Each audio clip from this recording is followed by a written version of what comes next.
Welcome to Turnpike Sports. I'm Dave Weishuttle, and as always, I'm joined by my producer and co-host, Doug Weishuttle.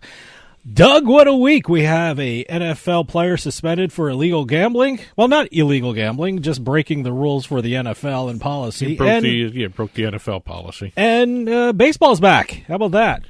Well, it was kind of touch and go with the baseball. Didn't think it would happen, but I would hate to feel that it wasn't going to take place this year because of an international draft, and I don't think the fans would ever say, why are you holding everything up for that? But what's actually kind of interesting... We're up and ready to go. What's actually interesting is they were able to save an entire 162-game season. Yeah, I guess a lot of doubleheaders will be in our future, and good. I'm glad the doubleheader rule now is an entire 9 innings. See, I like the 7-inning doubleheader. Oh, really? I like the 7-inning. I like the 9-inning. I'm a traditionalist. Well, I'm a traditionalist too, but I also recognize that sometimes these games go too long, and I'm looking forward. How dare you? I am looking forward to. We finally got baseball back, and you're complaining about the length of the game. Really? Come on. That's going to always be a the complaint pitch about clock the game. will handle everything. There's Don't no worry. pitch clock this year. Oh though. well, it's getting there. The pitch it's clock getting will there. come next year. We're going to have a pitch clock and bigger bases. What else do you want? Oh my goodness. Well, what's really going to be interesting is with the DH in the National League. I love that. The totals are going to go up. The totals, and I heard because the pitchers don't have a full preseason and a full training camp, maybe they won't go as long in the early regular season games, and maybe the totals go up. But who knows? I don't know. Well, there are smarter people in the betting industry that'll figure that out. You're also going to have to probably adjust how you're betting on your pitchers, because I know some books offer the 1 inning, the 3, the 5, and the 7. That's true. You may not be able to do a 7-inning bet for a pitcher, a starting pitcher. It's should be interesting. It'll be fun to watch to see exactly how spring training progresses and gets to the opening day. The one other thing I noticed... Well, everyone's in training camp right now, which is great. I noticed one other aspect of the new agreement that was given to the players. They've got a lot more freedom to get sportsbook deals now. Good. Okay. So we're going to see probably some really interesting... I'm sure that's going to go really well. Brand ambassadors. Just ask the NFL. That's going to go really well. Well, actually, you have the NHL with doing that's true. The Edmonton Oilers. Yes. Doing the deal with BetMGM, the first active player. Now you may have more active baseball players getting involved with the sports betting and gambling brand ambassadorship. I guess that's what they call it. Yeah, they're not really sponsored. Yeah, well, when it comes to the NFL, I don't think Calvin Ridley will be getting any sponsorship deal with a sportsbook anytime soon. It should be interesting to see if anyone tries that, but probably not. Every time I read a story about Ridley, there's new information coming out. Yeah. And I don't think you're ever going to know the true extent of how many bets he placed, how much he placed. He could have even done stuff at a retail book that no one knows about, too. Well, we shall see how that one plays out. We got a great show coming up for you. We got a By the Numbers segment. We got a Beatin The House. We got a book report. And I'm going to be interviewing Katie Kohler from Play Pennsylvania and also from the Philadelphia Inquirer. She knows everything there is to know about casinos and sports betting in Pennsylvania. And I love going to Pennsylvania for the casinos and the sports betting. It's just so much fun. So we're going to talk to Katie about gambling in the Keystone State. Today's trip down the Turnpike is brought to you by Drizzly, your online liquor store. Available in over 95 cities across North America, Drizzly offers a huge selection and competitive pricing with a side of personalized content. Now there's no need to leave the house. Get alcohol delivered in less than an hour by Drizzly. Head on over to drizzly.com and order today. And now get $5 off your first order of $20 or more when using promo code DRINK19 at checkout. Shop beer, wine, and liquor with drizzly.com. Exit 1. Well, besides baseball and Calvin Ridley stories, the madness is upon us. I guess that's how people phrase it now. March Madness is coming up. No one uses March Madness anymore. It's a trademark. Yeah, I know, but I'm listening to Veasan, and everything's the madness. I don't think one of them of the DJs have. Do we call them DJs anymore? The radio personalities have said March Madness. That's basically yet. how they want to be phrased. But, they have yet to say March Madness for a couple of weeks now. Well, NCAA is very protective of that brand. So, am I in trouble now for saying March Madness, or do we have to use the word madness? We're not using it in terms of we're not selling anything. We're not exactly. Well, we're selling ourselves, but yeah. But right now, we got March Madness coming up. As we're taping this, usually right before Selection Sunday, the American Gaming Association releases projected figures for betting. They should be astronomical this year. Well, I went back and looked at last year's and the actual numbers that came out. The actual numbers for the 2021 edition of March Madness, or the Madness, however we want to phrase it. The Madness. The national handle was about $1.5 billion. Wow. The three top states, Nevada, $360 million. Okay. New Jersey with around $275 million. Illinois with about $177 million. Okay. And you got to remember, last year also, a difference in terms of the size of the United States market. You had 74 million Americans with access to legalized sports betting. They were in states with legalized sports betting, and only 14 jurisdictions. Yeah, what do we have now? 30? This year we have over 30. Yeah. And we have about 144 million people having access to legalized sports betting. Well, look, that list is going to change because New York is going to be at the top of the list this year. Is there any disagreement with that from anyone in the sports betting industry? New York will have the highest numbers for, I almost said March Madness, but the Madness. Well, according to some estimates out there, New York is going to be able to generate $19 million in state tax revenue from NCAA betting alone coming up in March here. Okay. That projects out to about $560 million just on NCAA basketball. All right. Okay. They're going to have other sports. And they're probably going to hit $1 billion again. They're 3 months. They're 2 months straight with $1 billion each. Or they passed $3 billion. But I'm assuming based on that for March Madness. I'm going to call it March Madness. I can't stand this madness stuff. March Madness. I mean, I'm assuming New York is going to be at the top of the list. Will it be New York, New Jersey, Nevada, Pennsylvania, Illinois, or New York, Nevada, New Jersey, Pennsylvania, or whatever? I don't know what it's going to organize into, but New York is going to be at the top of the list. Yeah, New York is, like I said, they're projecting $560 million. You may see that go. I wouldn't be surprised if you see over $600 million. This is like between Nevada and New Jersey. This is like a race to second place. Well, actually, you may see a surprise second place. Okay. I'm thinking Arizona may have something to say Arizona. about I forgot all about Arizona. And even Colorado. I mean, Colorado last year ended up with about $71 million in handle. Yeah, that's true. I didn't think about Arizona. Arizona's a brand new entrant. Just for population alone, though, I think New Jersey's going to be in the top 3, I would think. Oh, yeah. Well, also, you may even see Pennsylvania, too. I don't know. Illinois has some pretty damn big cities in it. Illinois just dropped their in-person registration requirements, so that's going to affect a lot of stuff. But, there's going to be a lot of new players here. New York, Arizona.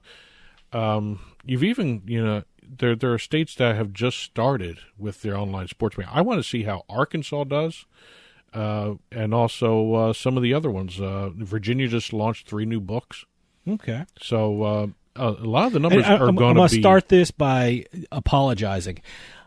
I really don't care about Arkansas. Is that the one you just... I don't even remember which state. I know it's a brand new market, but, seriously, are they going to make a dent? Sure. Okay, I'm curious about Arkansas. I'm not interested in how they're going to do. Here's another one. But, Louisiana. That one should be interesting. Louisiana rivaled some of New York's numbers in terms of betting transaction volume when they first launched mobile betting. And, I really would have loved to have seen what Florida would have done. Yeah, If Florida didn't screw everything up. I mean, it's... Florida. You got to love them. It's like a little kid, you just pat him on the head. Oh, my God. Can you get anything right? Well, it's going to be fun to watch. Again, 1.56 billion last year. I mean, could you see $4 billion with double the market size? Yeah, double the market size. New York now. New York might get $1 billion on its own. I want to see how many. Does New York have that regulation where I don't know what New York colleges are actually playing or how many are playing in the tournament until we see Selection Sunday. But do they have that rule where they can't bet on the college within their state? Well, that was what my point was going to be. Oh, okay. I was going to say I'm very curious to see what the cross germination is between New York and New Jersey. Yeah. Because New Jersey people can't bet on New Jersey Sure. schools. Sure. New York people can't bet on New York schools. Yeah. So I wonder if we're going to see an increase in traffic on the, the GWB casino? George Washington Bridge Casino. But it's going to be fun to watch this one. All right. Exit 2. Down in South America, and boy, I don't know why I phrased it that way, but down in South America, Brazil to be exact, we're going to talk about here. All right. One of the most popular sports in their history has always been soccer. Sure. It's a religion down there. Well, they love soccer. The religion is being replaced. Oh, okay. All right. Gaming is becoming the most popular pastime for kids. When you say gaming, you mean, esports. Okay, esports. Let me put it that way. Since we're in an esports exit here. I almost said the word Nintendo. That's how old I am. There is. Oh my goodness. There are Nintendo still out PS5s. there. Yes. Is that what the kids are doing nowadays? Or the kids are doing. Yeah. You crotchety old man, you. But down in Brazil, they have this game that's becoming very, very popular, and it's overtaken soccer as the teens' most favorite pastime, and a lot of them have dropped the soccer as I want to be a soccer player when I grow up. I want to be a gamer when I grow up. So now kids are staying indoors. They're not going outside and playing with their friends and playing soccer with their friends? They are not playing soccer, but they don't have to stay inside because the most popular way to play esports or gaming in certain areas in Brazil is on your phone. Okay. And because in certain areas in Brazil, I don't want to call them slums, but they're lower income areas. And they can't get their hands on the big platform rigs. Okay. To do the big time gaming stuff, but they can it's easier to get a cell phone than it is a rig. Well, what game are they playing? We're saying gaming. I'm getting to that. Oh, okay. Free Fire. I have no clue what that is. It's a Vietnamese developed game. Okay. Back in 2017. That's how old this game is. It's about 5 years old. And in terms of gaming, that's old. So that's really old in terms of gaming? That's old in terms of gaming. But Free Fire is an online multiplayer game designed solely for cell phones. You will not find it on a computer. Okay, that's interesting. I didn't even know they made games like that. Just for when you're talking about esports, I always think of guys in those big comfy chairs and in front of their computer consoles and things like that. But no, this is an esport directly to your phone. It's a mobile phone game only. Okay. It's a battle royal, and up to 50 players participate via phone. 50 players? 50, 50. All right. They the avatars, I can't call the kids, but the avatars parachute onto an island. Then they look for weapons to hunt each other down and kill each other. The winner is the last one standing. All right. Okay. This is how popular it's become. Last year's national championships for Free Fire, 80,000 players. Wow, that's pretty popular. Top prize was $20,000. Wow. And a lot of the big-time players of this game, as well as some of the other cell phone games, they can make up to $500,000 a month. A month, huh? From their webcasts, where they stream themselves playing the games. Okay, wait.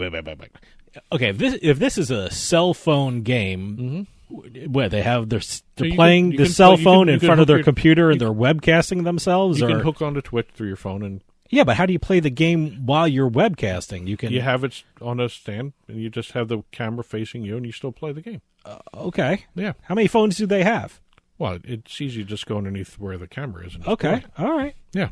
Okay. So. Okay. Hey, some of these guys, $500,000 a month. They probably have the rig to do if you'll win it, you can do whatever rig you want. But it's becoming very popular, and even some soccer teams like overseas, Paris Saint-Germain. Saint-Germain, sorry, I mispronounced it. Germain? Is that what you called it? It came out that way. Okay. And I apologize. A lot of their players have their own gaming deals now, and a lot of them are playing Free Fire. Great. So it's becoming to the extent of soccer, real soccer, is going by the wayside, and gaming is taking the place of soccer as the most popular sport in Brazil, which is kind of unusual. Okay, well, hey. I just wanted to throw that one out there. Exit 3. being entertainment and intellectual property attorneys, especially a trademark, I always find this interesting, and we've been doing a lot of NFT talk lately. It's constant Every week, NFT just about. talk. I just interviewed Adam Pliska for a future show. He's the president and CEO of World Poker Tour. They have a whole series of NFTs coming out, so they're getting into the NFT business. So everyone is loving their NFTs. Well, NFT trademark filings have increased with the amount of increased activity of people creating NFTs. Yeah, you told me this a couple days ago, and I just never connected NFTs with filing trademarks on it, which is a great idea. I mean, they're out there, they're in the marketplace, they're something that can make you money. You might as well protect them. They're also being pirated. Yeah, well, that's what I'm talking about. I mean, you might as well protect your investment, and these things are investments because they go up in value. And also, if you think about it, NFTs are basically intellectual property. If you actually have a trademark on an NFT, you could actually at some point license that NFT to some other group. Sure. And that's another revenue stream for the NFT creator. Yeah, it's a piece of property that you should protect. So that's a good idea, doing trademarks on it. That being said, the U.S. has seen a 400 times growth in trademark filings in the last 6 months alone. Now, let me ask you something. Every time you file a trademark, you have to put something in a certain class that the government designates. Depends on the NFT. Okay, so it depends on the NFT. NFT doesn't have its own class now? There's no NFT class. Really, if it's a functional NFT, it'll fall under International Class 41, which is a service mark. Okay. Because it performs a service. Otherwise, it would actually... it could fall under a whole bunch of different other types of categories. And also, a good trademark attorney would actually suggest filing under different classes. Yeah, I mean... to get the most wide-ranging... I guess you wouldn't file it under one class. You would see what you want to use it for, and then... Or what you could possibly use it for, and determine what class you want to put it in. And if it's an existing NFT, you file certain classes under in use.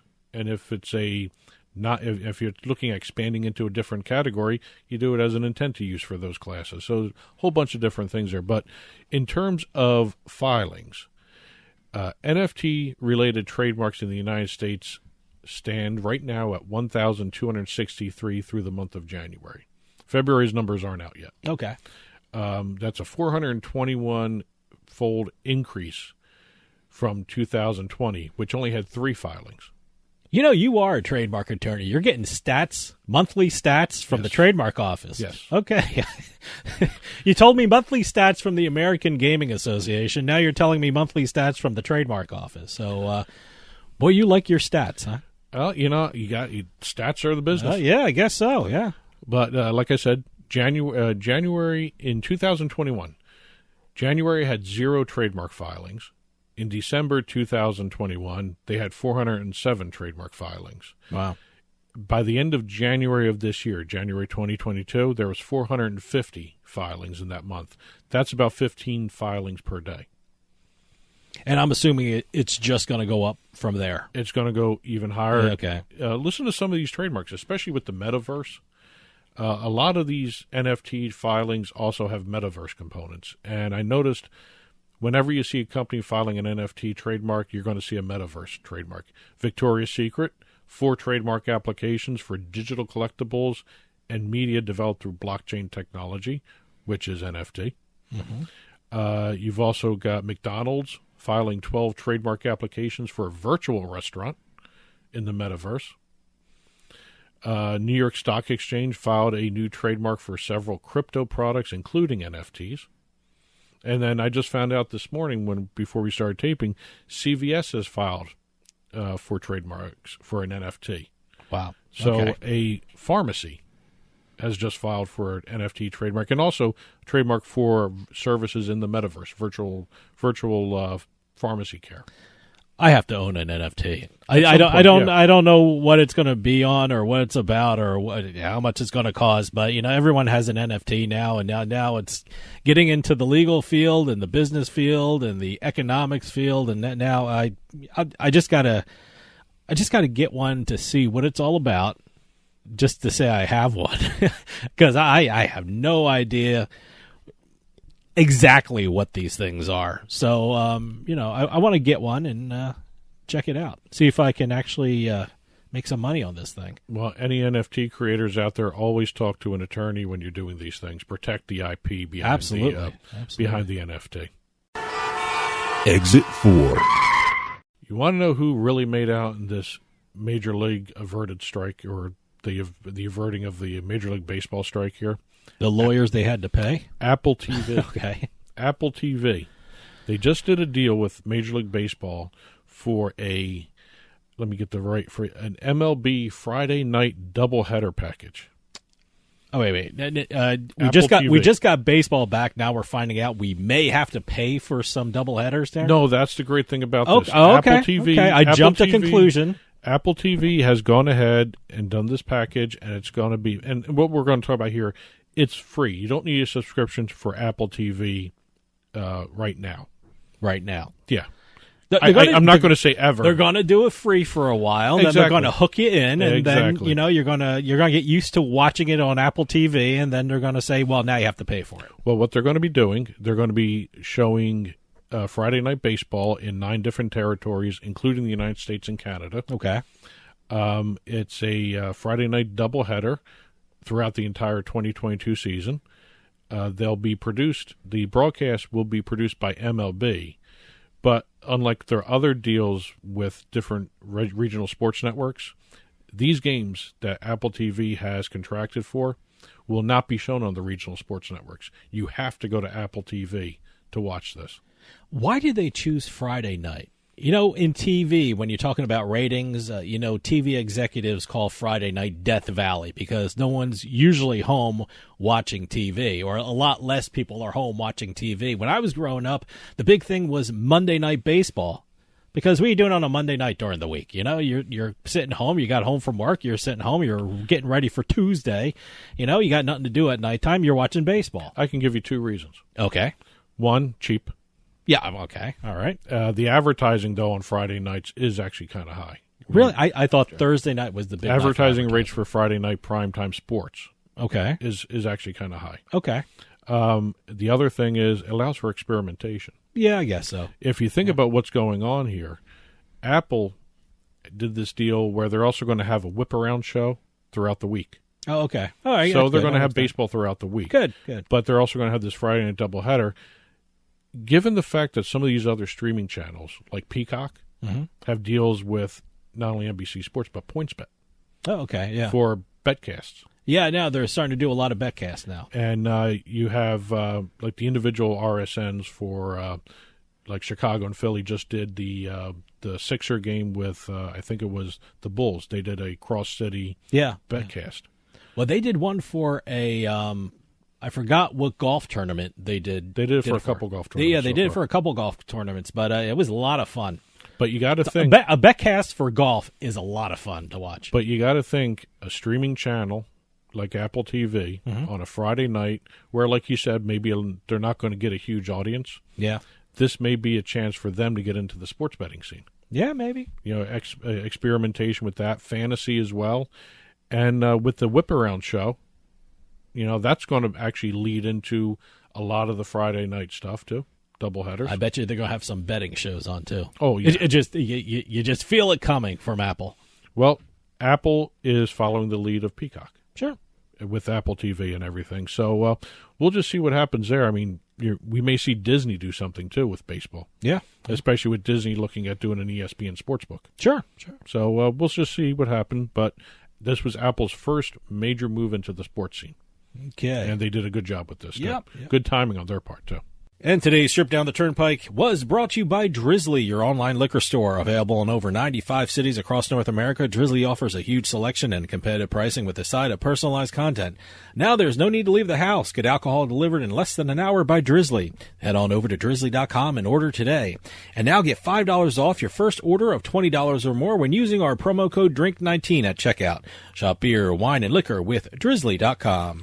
And as always, you can get in touch with Turnpike Sports by calling or texting us at 609-512-5910. That's 609-512-5910. At Turnpike Sports is the show's handle on Facebook and Twitter. at Turnpike Sports Radio is our handle on Instagram. And as always, our email address is info@turnpikesportsradio.com. And don't forget, you can listen to the show via Spotify, Amazon Music, iTunes, radio.com mobile app, as well as Stitcher and YouTube. You can also watch us on your smart TV, Roku, Amazon Fire, Apple TV. Head on over to turnpikesports.net. You'll be able to watch our video channel there. Well, we got a great show coming up. We got the Buy the Numbers coming up. We got a Beatin The House, and we also have a book report. But right after this, I'm talking to Katie Kohler from Play Pennsylvania and the Philadelphia Inquirer. She writes all about the casinos and sports betting scene in Pennsylvania, and I just love Pennsylvania. It's such a great gambling market, and we're going to find all about Pennsylvania when we talk to Katie Kohler coming up next. So stick around. We'll be right back with more Turnpike Sports.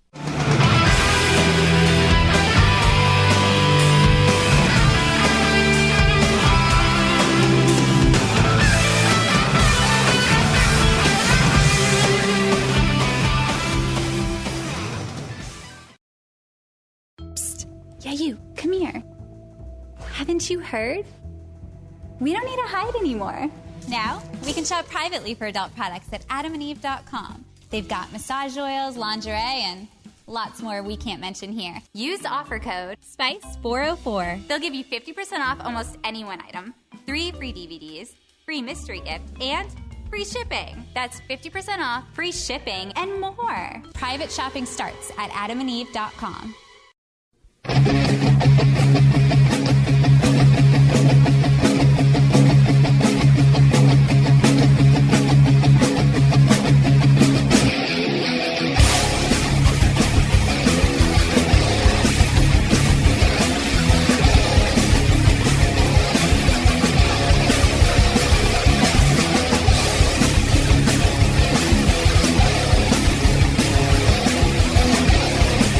Welcome back to Turnpike Sports. Even though I live in New Jersey, the closest casinos and sports books to me are in Pennsylvania. So I'm always in Pennsylvania. That's why I'm excited to talk to our next guest. When she's not writing about the biggest gaming stories in Pennsylvania, she's breaking the biggest gaming news stories in Pennsylvania. Katie Kohler is managing editor and lead writer for Play Pennsylvania and also a columnist for the Philadelphia Inquirer. And we are lucky to have Katie on the line with us right now. Katie, thanks for joining us. Great. Thanks for having me on. I was telling you off the air, I love Pennsylvania. I'm always in Pennsylvania. It's such an incredible casino and sports betting market. But for people around the country who haven't been to Pennsylvania or aren't familiar with Pennsylvania's gaming scene, can you give us a little overview? I mean, how many casinos, sports books, what are we talking about for gaming options in Pennsylvania? It is full of gaming options for people that there's really just so much to do, and it's an excellent place for gamblers to come out. And a little bit of something that recently came out in 2021, Pennsylvania's commercial gaming industry set a new record for state revenue, ranking second to only Nevada with $4.3 billion in gross gaming revenue. And part of that is because of the land-based casinos, but it's also because Pennsylvania is one of the few states where you could, that has online sports betting and online casinos. So you could play right from the comfort of your couch. That's the greatest thing about online casinos and online sports betting. You're just sitting there vegetating on your couch, and you're watching sports, and you're actually making money with sports. Hopefully you're making money with sports. But I got to ask you about your sports betting numbers for Pennsylvania. For January, they were just incredible. What were the figures like for the sports betting industry for the month in Pennsylvania? I mean, they were record-setting, weren't they? They were well, in 2021, Pennsylvania ended the year with $6.5 billion was placed on sports. And in January, they broke a record for handle with $793 million. So, and that didn't include the Super Bowl. That was really your NFL playoffs, which were crazy. I know I was glued to the TV really through all the NFL playoffs. Were just excellent games. So is that why the January numbers were so big in Pennsylvania? Was it being driven by the NFL playoffs? Because they were great. Absolutely. between that, a little bit of college football and the NBA, but mostly it was because you had 5 weeks of football in January. Is there a sports book that's leading the market in Pennsylvania? I mean, in New York, there's Caesars. In New Jersey here, there's FanDuel, always the kind of the number one sports book. Is there a sports book in Pennsylvania that's really leading the pack? It is. FanDuel has established itself as by far the leader since they've launched really in the summer of 2019. They've been the number one operator in terms of handle and revenue, and they have about 36% of the market in terms of handle every month, which of the 14 sports books in the state, that's a pretty big market share. Yeah. And they've just really dominated. DraftKings has held the number 2 spot, but FanDuel, through its partnership with Valley Forge Casino, has really dominated. You know, I mentioned New York, and months before New York launched mobile sports betting, my home state of New Jersey was in a panic because a large number of the New Yorkers were coming into New Jersey to bet mobily in the state, and New Jersey was really worried about losing revenue. Did Pennsylvania have that kind of anxiety before New York went live with mobile sports betting, or was that something that, you know what, Pennsylvania, they're going to do it, we'll roll with it, we're not worrying about it too much? It's really funny because to me, I live right outside of Philadelphia, and I grew up, and I still am a very big Philadelphia sports fan. And, you know, the Philadelphia fans and Philadelphia in general has a bit of a complex with New York in that everybody always wants to talk about New York. You know, we're located between New York and Washington, so it's kind of like that middle child syndrome. And, you know, even though we work remotely, even around the office, everybody wants to talk about New York and how great it is. And I get it. Everybody knows New York was going to be the best in sports betting, like they're the best in everything else. And, you know, sometimes they eat my lunch in the fridge, play New York, and they claim they have the best pizza and the best food.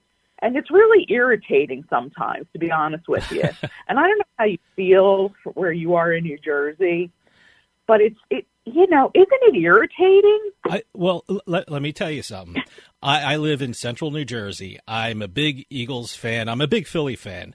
And my brother, who's the producer you just spoke with, is a big Jets fan. And the rest of my family are Giant fans. So I can feel your pain. So you want to talk about the sports betting of New York and not, you know, how their teams, football teams don't make the playoffs. I get it. Okay.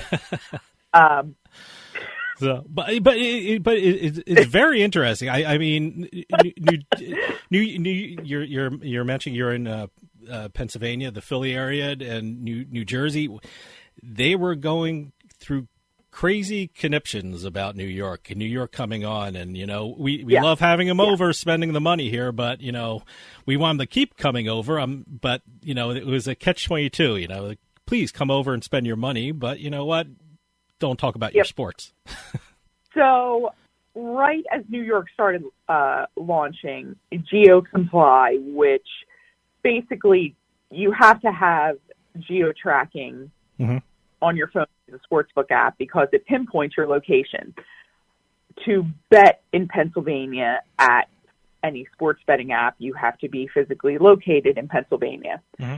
So GeoComply put out a report about 2 weeks into New York's launch and came out with how many bettors were from each state, and only about 1% of New York bettors were coming from Pennsylvania.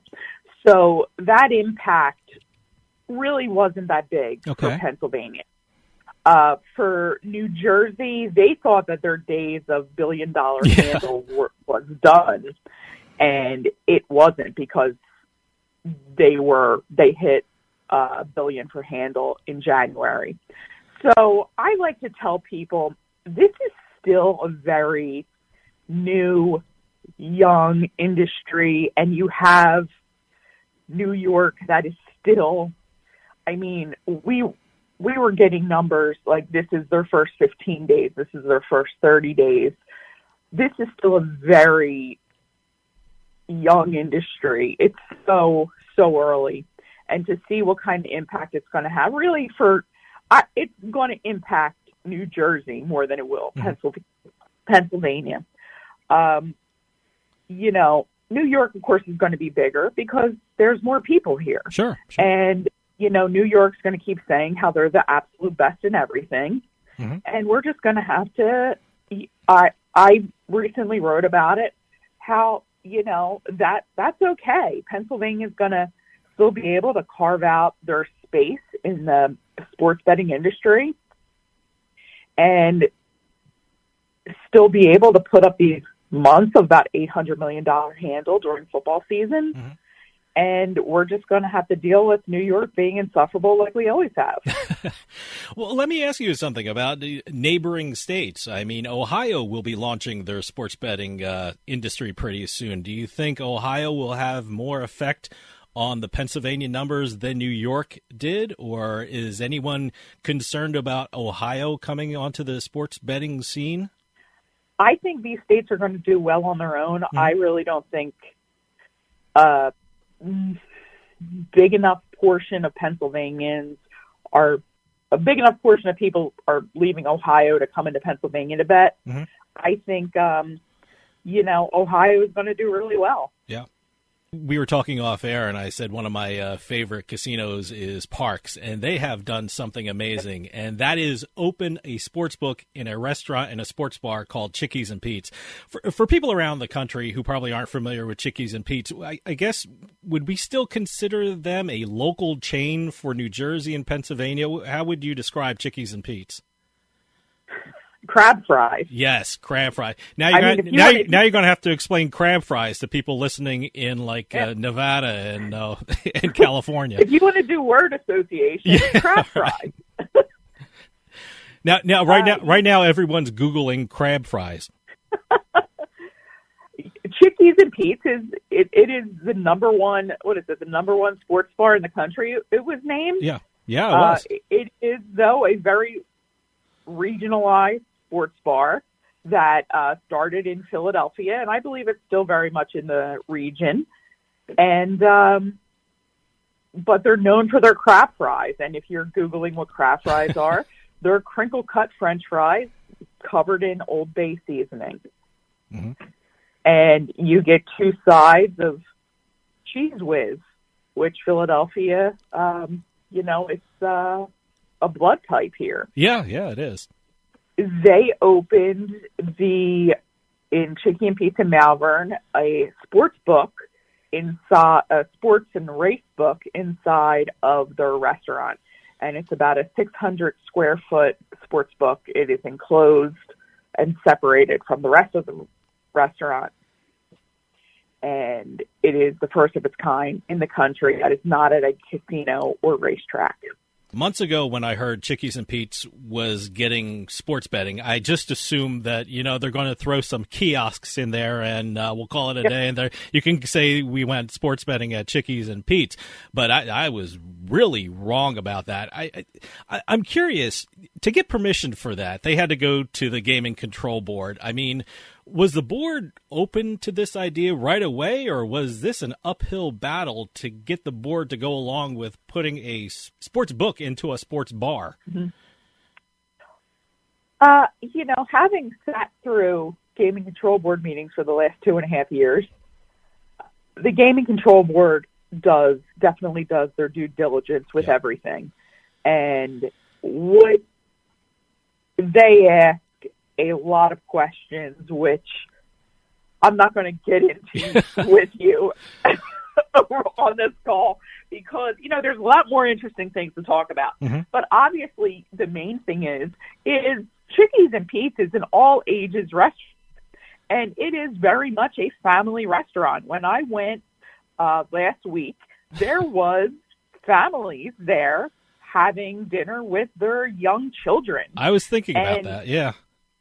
And something that I wrote in my story, a section of the story, was about what they do in terms of the carding and children issue. Yeah. And I made it very clear in the story was that the sports book is separated from the rest of the restaurant. It is an enclosed separate area.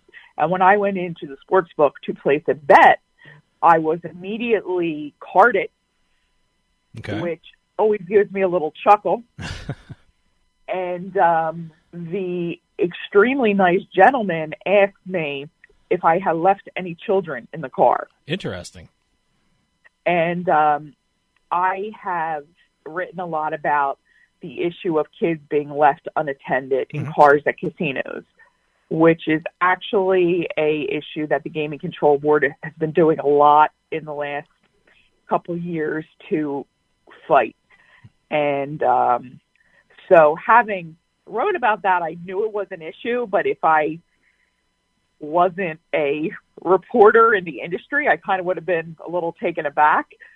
But I was really impressed by their efforts. There were signs in the parking lot that even said, leaving your child unattended is a crime. Okay. They did a very good, in my opinion, responsible gaming message. So, yeah, they had to answer all those questions before you put a sports book in an all-ages restaurant. Yeah, yeah. Do you think they had to go through special precautions? Because that's the first thing I thought of. It's kind of a new thing. Are there special precautions or procedures that you saw in Chickies and Pete's that they had to adhere to? I mean, also when we go to a casino or a sports book, there's state officials always on the premises. I mean, is there a state official at a Chickies and Pete's in Malvern? Oh yeah, when you went in the sports book, there was people with the Gaming Control Board lanyard, and oh yeah. Is the sports book in Malvern, is this the first step for something bigger for sports betting in Pennsylvania? I mean, if they can demonstrate in Malvern that sports betting at a location like Chickies and Pete's can be done in a professional, responsible way, do you think this opens the door that other locations like this getting sports betting? Mm-hmm. First, I think it all comes down to the numbers. It all comes down to the bottom line. Mm-hmm. And part of it is, what do the revenue numbers show? What does this do over time? Are people going to go there because of the sports book? Are people going to go there anyway? Mm-hmm. About 90% of all bets in Pennsylvania are placed online. So I still, as someone that reports on the industry, I wonder how many people are going there and are just going to be like, well, I'm going to place my bet on my phone. Mm-hmm. Why would I go over to the sports book? But something for me that I wrote in my article for the Inquirer, and something that I always try to touch on at Play Pennsylvania, is sports betting is about the experience. Mm-hmm. Where do you go to watch the game? The thrill of going to like a physical sports book, a sports bar, and being around other people and enjoying March Madness. The recent NFL playoff. And there's only so much you could sit and watch on your couch where you want to actually be out with other people and watching these things. So for a place like Chickie and Pete's, that's going to be a place where that has sports betting and that is one of the focuses. It'll be interesting to see how it does. Mm-hmm. And if, maybe they're busy all the time during those type of events. Do they have an uptick during the major sporting events because of the sports book?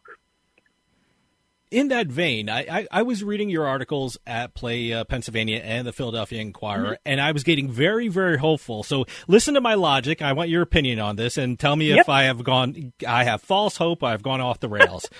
Parks Casino will be going live with their online sportsbook in New Jersey. So they have a license here. They can operate here. Now, about 5 minutes from where I live here in New Jersey, there's a Chickies and Pete's in Bordentown, New Jersey. Is it wrong for me to hope that what's happening in Malvern could possibly happen in New Jersey? I know it's a different state. I know they different boards that they have to get permission by, but I'm just curious. Is Malvern a great blueprint for New Jersey? Yeah, it could be. It's something that I think in the end, and, you look at the money. Mm-hmm. Are they making money? And what's the margin on crab fries compared to what's the margin on sports betting?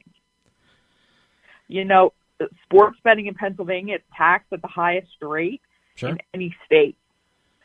Maybe I don't know, Chicky and Pete's, they're not going to tell me, they're not going to open up their books to me and be like, here's how we're going to consider this successful. Are they like, we want people to come in and order food and alcohol? Or do they ultimately want people to come in and play sports bets? Mm-hmm. It's something I think, you see other places. So Barstool is opening up a Barstool branded sports bar in Philadelphia. Yeah, I was going to ask you about that. There's going to be no sports betting kiosks there. So people might be like, well, why are you opening up a Barstool branded bar? Well, to build brand awareness of Barstool. Barstool is all about the brand. Mm-hmm. Another place is opening in Philadelphia, the Bankroll Club, and it is a entertainment restaurant with a sports betting focus. There's going to be no kiosk there, but the focus is going to be sports betting. So you're going to have a lot of TVs with sports on and sports betting tickers. So I think you're going to start to see restaurants that are focused on sports betting. And will they be successful? You're going to see. To me, when people ask me, like, do I think they're going to be successful? And I say one of the best parts of my job is I get to report on it, and it's a lot of fun, and the ride is the fun. Yeah. Well, I want to ask you about Barstool Sportsbook, and it's going to be open in Philadelphia. And by the way, everyone, she broke the story on the location. Where is it going to be, by the way? I did. So it's really funny how I broke the story on it. So way back in the day, as they say in Philadelphia, I was a freelance reporter at a local newspaper, and you had to walk the beat. That's how you got the stories. You walk the beat. And that's how I got the Barstool story. Was I talked to some of my sources in Philadelphia real estate, and then one of my favorite areas of Philadelphia is Sansom Street, where Elvez is and Barbuzzo is. I don't know if you've ever been there. Oh, yeah, absolutely. It's a great area. Whenever I'm like, I don't know where I want to go eat, I don't know, I can't decide, my husband just drives down there, and that's where we end up going to dinner. Mm-hmm. Anyway, that's a little glimpse into my marriage. So we ended up having lunch at Elvez, which has delicious guacamole. I don't know if you've ever been. Mm-hmm. Yep. So I was walking around there because someone had told me that they were going to open around Elvez in that area. So as I was walking, I was just asking people, do you know where Barstool's going to open? Do you know where Barstool's going to open? And a couple people pointed me to the direction. I went over and I knocked on the door, and a construction worker talked to me. Oh, wow. Okay. And it's at 1213 Sansom Street at the site of the former brick wall. Mm-hmm. And they are getting really close to opening. On the Dave Portnoy show last week, he said he thinks they're probably going to be open for March Madness. Mm-hmm. I could tell he was a bit non-committal and didn't want to give an exact date. But with the East Regionals being in Philadelphia, why would they not want to be open for March Madness? Sure, absolutely. Now Barstool has a sports betting app in Pennsylvania, and certainly they're partnered with Penn National Gaming. And in Pennsylvania, there's no bigger company than Penn National Gaming in the gambling business. How important is Barstool's success in Pennsylvania tied in with their relationship with Penn National Gaming? It's a really big deal. Mm-hmm. And Barstool gets the headline. They do. And part of it is because of Dave Portnoy, who is really just, if I ask you who's the face of FanDuel, who's the face of DraftKings, you'd probably be like, I don't know. But if I asked you who the face of Barstool was, you would know. He is a nonstop content machine, that man. Because if you see him on Twitter and Instagram, he's nonstop. Mm-hmm. And whatever you think of him is on you. I report on him. And it's just, I could write about him all day, but we try to cover everybody. Yeah.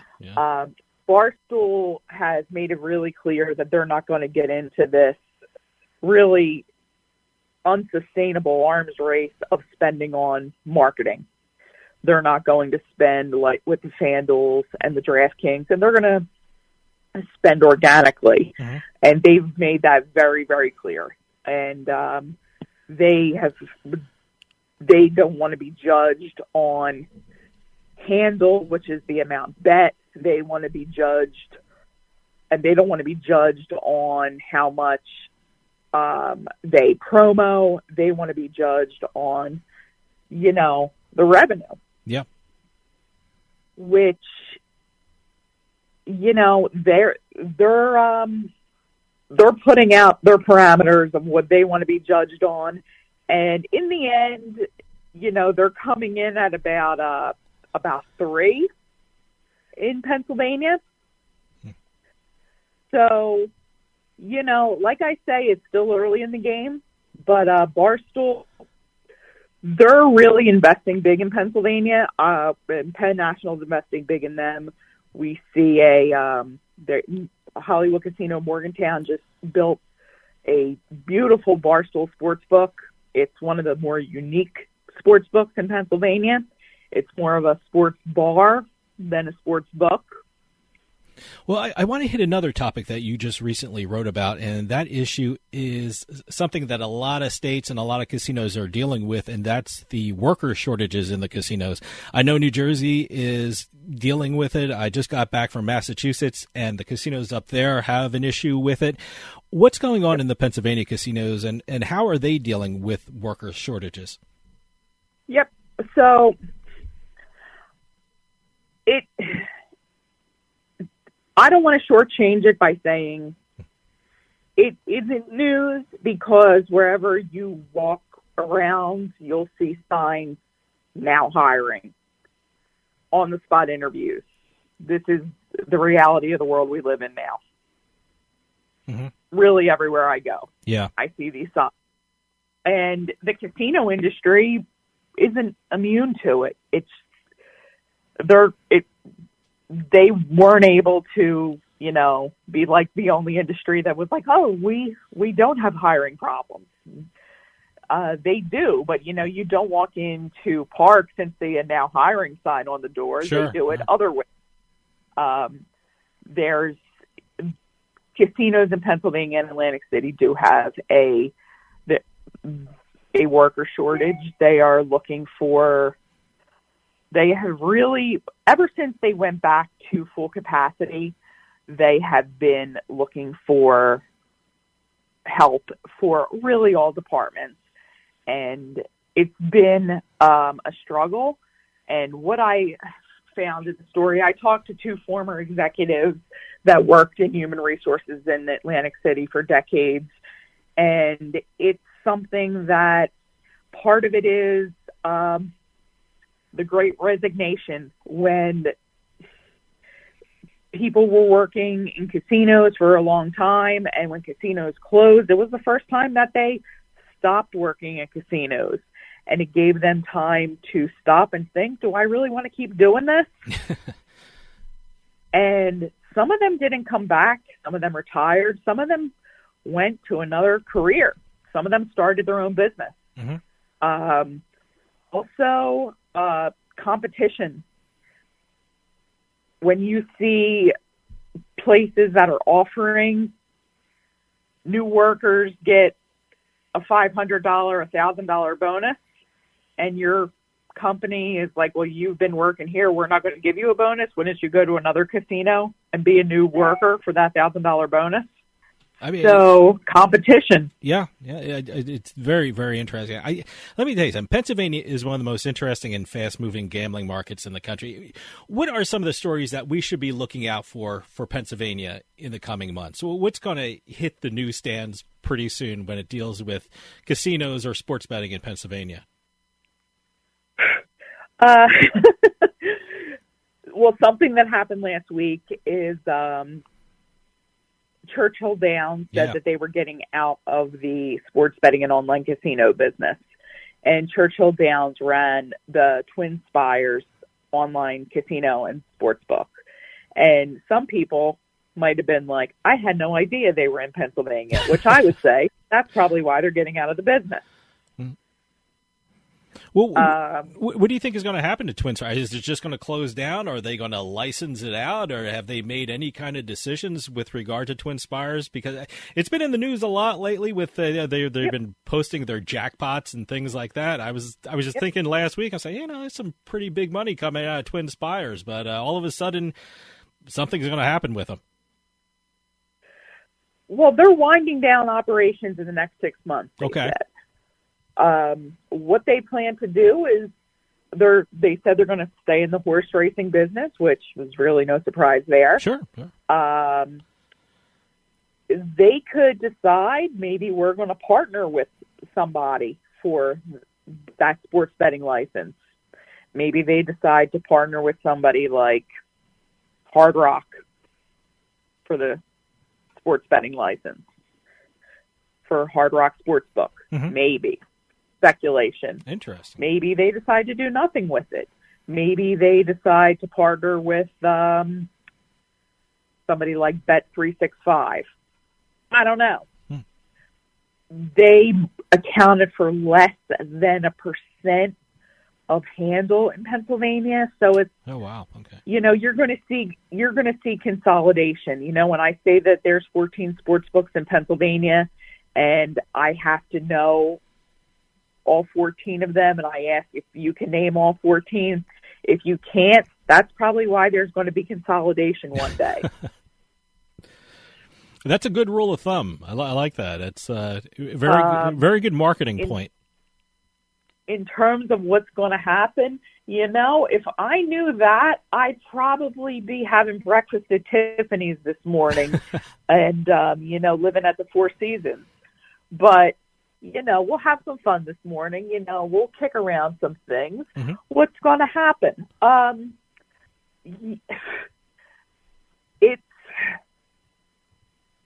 You got March Madness coming up, sure, and it's going to be mad.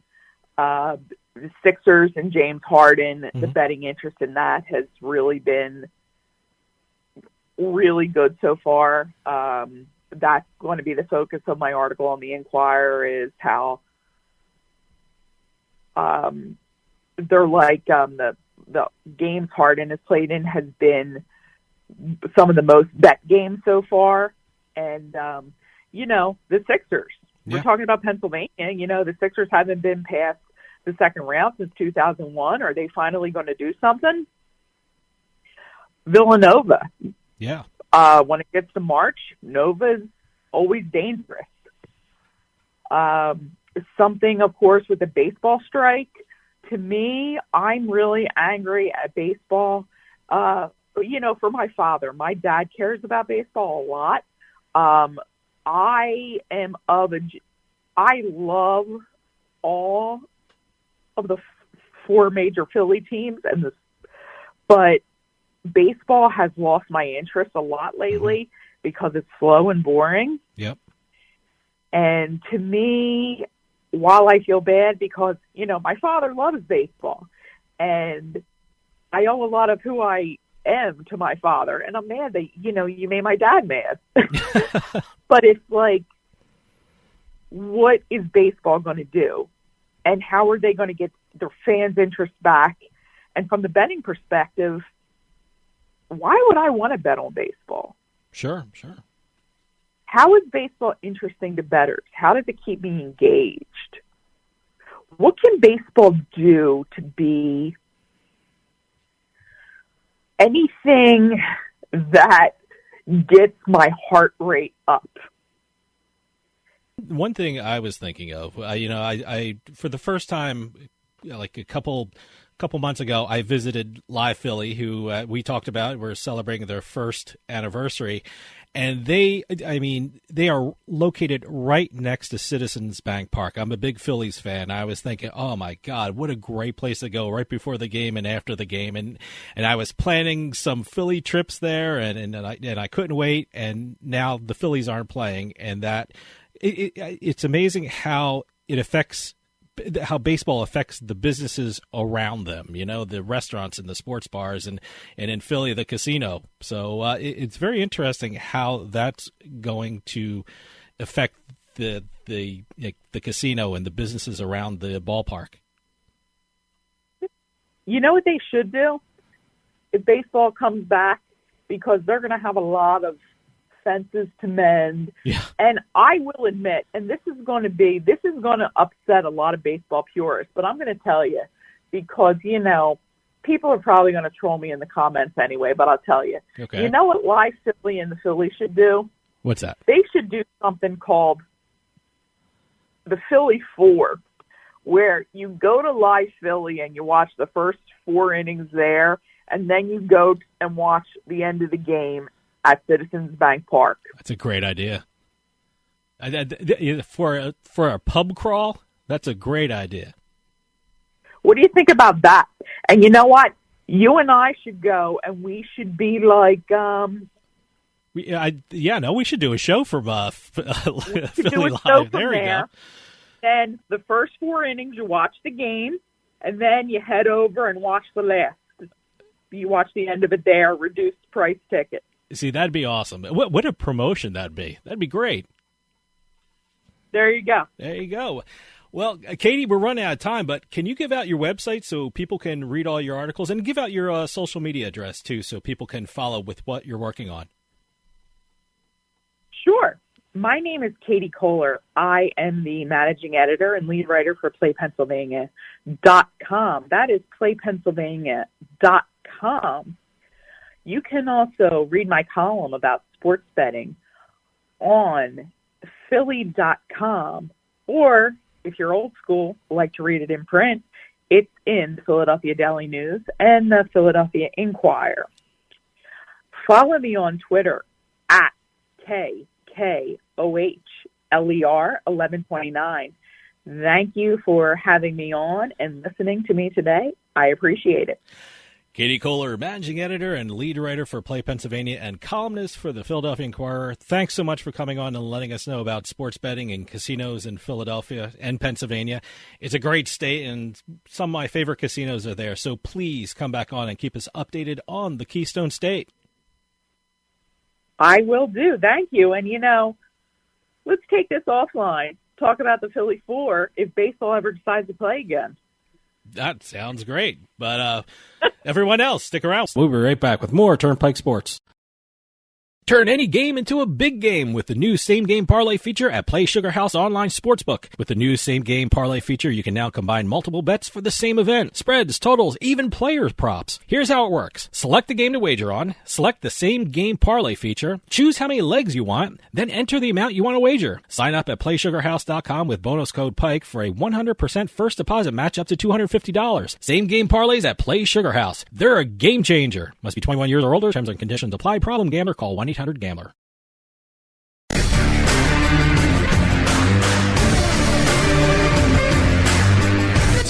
casino. People got to win sometime. Now, if you'll excuse me, I have a giant, colorful check to deposit. Beatin The House is brought to you by BetMGM Casino. Play your favorite casino games at BetMGM Online Casino. Slots, table games, live dealer games, everything you love about Atlantic City and Vegas, all online at BetMGM. Don't wait. Join in the fun now. Go to BetMGM Casino, create an account using our promo code Turnpike, and become a verified player. New players get $25 free when signing up, plus a first deposit bonus up to $1,000. That's promo code Turnpike at BetMGM.com for a 100% deposit match up to $1,000 plus $25 free. Grab a lion's share of the fun at BetMGM.com. Must be 21 years or older to place a bet. Terms and conditions apply. Gambling problem? Call 1-800-GAMBLER. And welcome to this week's edition of Beatin The House, where we talk about the different casino jackpots, whether it's a slot machine, table game, poker, keno, bingo, even lottery jackpots, whether it's online or the scratchers or retail, brick and mortar. All the different types of jackpots out there. Keep sending in those press releases. Ever since we started doing this segment, we've been getting a great response from the casino properties, them sending in press releases and news alerts, info at turnpikesportsradio.com, where we actually kind of get inundated from time to time. And as a matter of fact, as we were preparing to record this today, I got another one, and I just added it into the system here. So Yeah, well, we're going to be talking about it. it's publicity for them. Exactly. It's great, and it's really good publicity, too. You can actually win some money at these places. Well, before we get into the United States, we're going to go to Canada. Okay, Canada. A casino in Canada? Casino Nanaimo. Casino Nanaimo. Nanaimo. I've never heard of that. In British Columbia. Okay. Erilyn Joseph, that's a woman, All right. won a $2.1 million jackpot from a Power Bucks slot machine.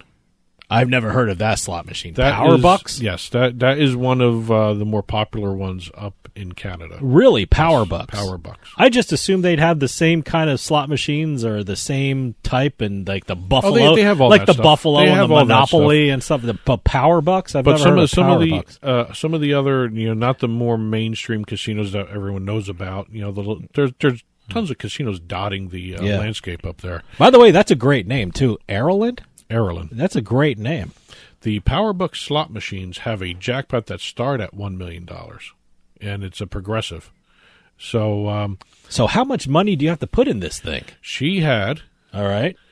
a $3 wager, Wow, really? Okay. and she Okay. won the progressive Good with for the her. odds of 1 in 25 million to win the progressive jackpot, $2.1 million. Wow. And On it a was $3 bet, huh? It was a spur-of-the-moment decision, too.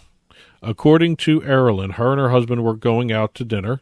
Then they decided at the last minute after dinner, let's go to the casino. They got to the casino, didn't know what slot machine to play, and she saw the Power Buck slot machine, and she just went over and started playing. Great. And she won the $2.129 million jackpot on just her third spin. Wow. She sat right down. I and love stories like that. I love the ones where, I was walking out of the casino and I had my last dollar and I threw it in and I won the jackpot. Or, I put 5 cents in and I won $1 million. Or like Erilyn here, who put $3 in and won a $2.1 million lottery. We've had a thing. couple stories where either they've actually just sat down and won right away, or it's their last dollar. And yeah.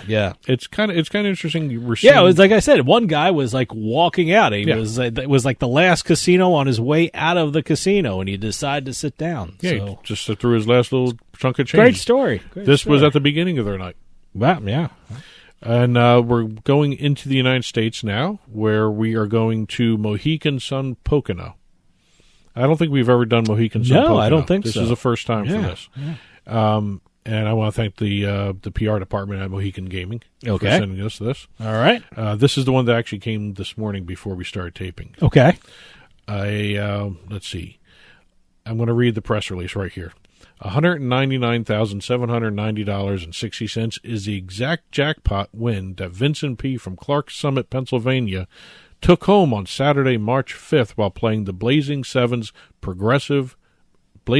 Blackjack Progressive Jackpot at Mohegan Sun Pocono. Wow, congratulations. Remember they used to I have no idea where that town he's from. Remember, where is that? I don't know. Must I've be in never the heard Poconos. of Summit. But, Must be in the mountains somewhere. Remember when Mohegan Sun Pocono used to be Mohegan Sun Pocono Downs when it was they had the racetrack with it? I was going to say, is that the one with the racetrack? Yes. Okay, yeah. All right. But it's the third largest jackpot won at Mohegan Sun Pocono so far this year. And we're only... What is it, March? Yeah, that's what I'm this saying. Year, so well, it's $200,000. Okay. And according to the press release, the Blazing Sevens Blackjack Progressive game is a table game at Mohegan Sun Pocono where guests can begin a round of play by making a standard blackjack bet while also placing a bet on the Blazing Sevens Progressive Circle. I was going to say, is this one of those games that you have a side bet on and things like that? Okay. All right. And it goes on. It actually describes how this works. The dealer will then follow the house procedures for blackjack. Guests can win if at least one of their first two cards are a 7, and the opportunities increase significantly if a guest is holding 2 sevens. Okay. Which leads to the name Blazing Sevens. Oh, okay. I get it now. All right. So congratulations to Vincent P. from Clark's Summit, Pennsylvania. Clark's Summit, Pennsylvania. Just under $200,000 jackpot at Mohegan Sun Congratulations. Poconos. Going out west now, Rampart Casino. A Las Vegas local won big at the Valley Casino. Jose N. hit the Pi Gal Progressive for $174,622 after playing for only 30 minutes. I didn't play any Pi Gal this week. I took time off from my learning Pi Gal, so I feel that me regrouping at Pi Gal will help me do this. The one thing I gotta ask about Pi Gal, especially when you see the Pi Gal Progressive, is the Progressive the side bet? I guess it depends on the casino because I've I'm just playing online just to learn it. So I've never played online. I've never played in a brick and You're mortar. asking the wrong guy to do it because I'm terrible at it. And also at Rampart, we have a double winner here. Okay. Another lucky local whose name was withheld won $97,000 while playing the popular Dollar Storm slots. Popular Dollar Storm. I've never heard of Dollar Storm. So that's is how popular it is. It must be a Vegas thing. That is an old, well, I'm not going to say old, a classic. Oh, okay. 3-reel slot machine. Oh, okay. All and right. I don't think I've seen it on the East Coast. Oh no, I'll check it out online to see if the online casinos in Jersey have it. But I've never heard of Dollar Storm. I'll check it out. A $97,000 jackpot on a $3.75 bet. Well, I'll definitely check it out now. We're a $3 bet. Going down to the Strip, we have Bally's Casino, Las Vegas. Denise Brewer, they actually released her name. Oh, okay. A Caesars Rewards member from Arvada, Colorado, hit a $145,000 major progressive with a straight flush on 3-card poker. Those table games, man, there's a lot of people winning those things. Those 3-card poker, 3-card poker is the Caribbean Stud or the Pi Gal or things like that, But she hit a major progressive jackpot with a straight flush. Now we're going to go leave the brick and mortar world for a little bit and go to Bet Rivers Online. We have 3 jackpots to report. Okay. From 3 different states. Michigan, $31,000. Pennsylvania, $60,000. And West Virginia, $100,000. Notice I didn't say what game they were playing. Okay. They were all playing Divine Fortune. That's one of those 3 I always say. Yes. You always win at. It's Divine Fortune, it's the Monopoly, and what's the other one I always... the Wheel of Fortune. Wheel of Fortune. Yeah, that's always one that always hits. I always like it. So this was online, huh? This was all online. Okay. 3 different states, Michigan, Pennsylvania, and West Virginia. Huh? Okay. And like we always do at the end of a month, every so often one of the casinos throws out the list of the jackpots they gave out during the previous month. Okay. Treasure Island, Las Vegas, announced their list of major jackpot winners for the month of February. Mm-hmm. According to the casino, they awarded over $350,000 in jackpots for the month of February. Robert T. from Arizona won $229,000 on The Mask. That's actually a very interesting What is that, from machine. the movie? From the movie. Okay, it's a movie-themed slot machine, right? As a matter of fact, there are 2 slot machines from the movie The Mask and The Mask 2. Oh, okay. So He won $229,000. Catherine C. from Michigan won $14,000 on Moneyball Inferno. Okay. That's another new one. I guess so. Richard H. from Illinois won $25,000 on the Top Dollar slot machine. Okay. Christopher C. from South Dakota won $24,000 on the Five Mosquitoes Tabasco machine. How about that one? I've never seen that. But I would play it, though. It sounds like something I would play. That is the first time I've heard of that. Oh, man. Shelley F. from Hawaii won $33,800 on 4-card Keno. That's an unusual game. You don't hear too many jackpots from that. I've never played it. Yvonne C. won $13,465 on the 777 double jackpot slot. Okay. So, congratulations to all the Treasure Island winners. And we're going to end with a very interesting story coming out of Iowa. 2 Mason City men used. I'm just going to say this. I know this story. Yeah, no, it's a great story. See if you can point out one major mistake they did wrong here, besides the burglars that we're going to talk about. 2 Mason City men used a city-owned pickup truck in an attempt to steal ATMs in the town of Dyke. But let me tell you something. This story is just every step they do something stupid and dumb. So it started off with something stupid, a city-owned pickup truck. Yeah, they got that thing low-jacked or something. Everything is stupid with this. But go ahead, tell the story. According to the Grundy County Sheriff's Office, I love that name, Grundy County. Mm-hmm. Sounds like something out of one of the Warner Brothers cartoons. They were caught after they won big at a casino. Authorities said Ryan Marek and Brandon Huffstedler took part in numerous burglaries in Grundy County in the early morning hours of January 5th, including attempts to remove ATMs at banks. not just steal from the ATMs. Take them with them. Yeah, okay. So I guess they wanted just to skip the middleman. Yeah, just take the ATMs themselves.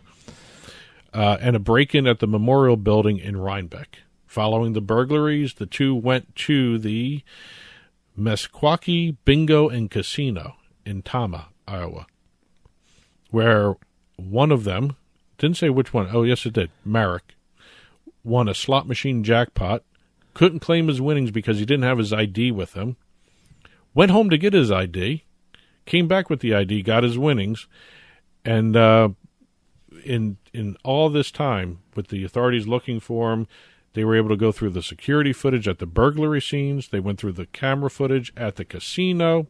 They matched up the clothing, the shoes, the vehicle with these 2 guys, and they tracked them down all because I think if they didn't go to the casino, they probably would have been better off. They spent most of their night on videotape or on tape and camera. They had ATMs. They had cameras there. They went to a casino. They have cameras on them.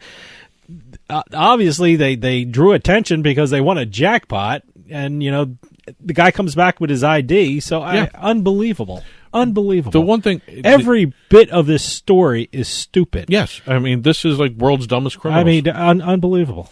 But again, it goes to show you that every step of the way they were on camera somewhere. No, this wasn't an Ocean's 11 kind of thing. No, this was just complete stupidity. There was no plotting, planning, or brains involved in this operation. No brains involved whatsoever. So that's it for this week's Beatin The House. Please keep those press releases coming in, info@turnpikesportsradio.com.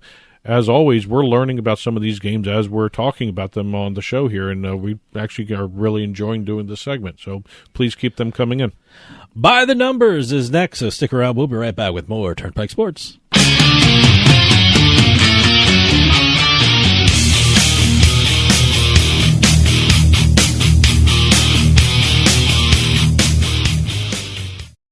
Today's trip down the Turnpike is brought to you by Drizzly, your online liquor store. Available in over 95 cities across North America, Drizzly offers a huge selection and competitive pricing with a side of personalized content. Now there's no need to leave the house. Get alcohol delivered in less than an hour by Drizzly. Head on over to drizzly.com and order today. And now get $5 off your first order of $20 or more when using promo code DRINK19 at checkout. Shop beer, wine, and liquor with drizzly.com.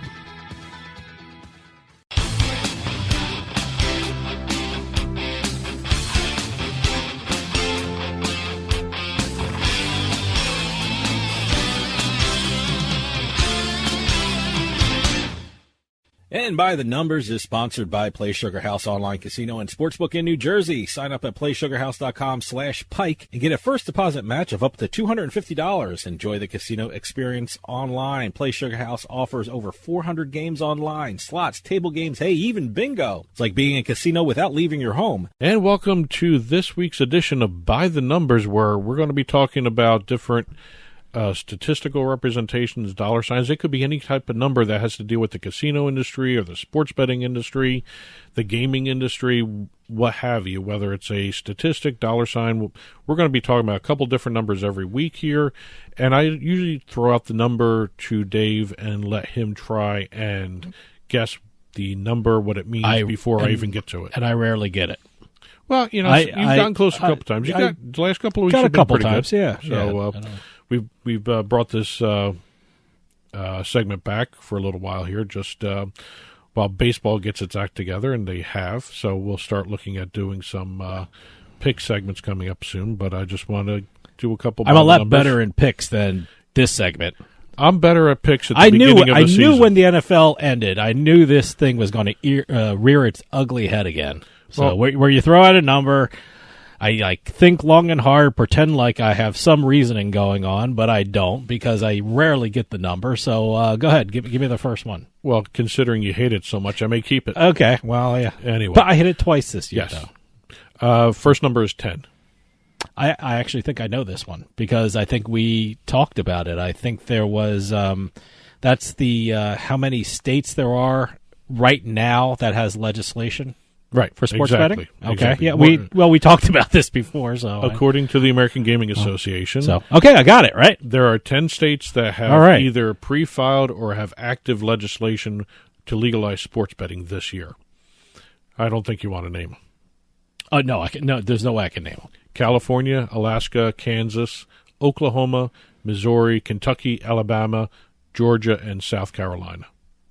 You know, Missouri, you mentioned Missouri. We had a story on, was it Missouri last week or 2 weeks ago? They had a lot of people trying to place bets in Illinois. That's where it was coming from? Yes. Was it coming from Missouri? Well, Missouri. So they really want to sports bet in Missouri, so hopefully they get legislation where they can do it. Well, Missouri is the state that has a bill in front of the legislature right now that is supported by all the pro teams. Oh, okay. Oh, they formed a coalition to actually try and get sports betting passed in Missouri. Yeah, I know. I think the story I was referring to was, I think it was like Geo Comply or something like that. It was like 60,000 bets were trying to be placed in Illinois, but they were coming from Missouri. I don't know if it was like that much, but it was a big number. It was a big number. I might have exaggerated that, but a lot of bets were trying to be placed in Missouri in the Illinois online sports books. Well, there are 10 states currently with active or pre-filed legislation. We'll see which ones by the end of the year have all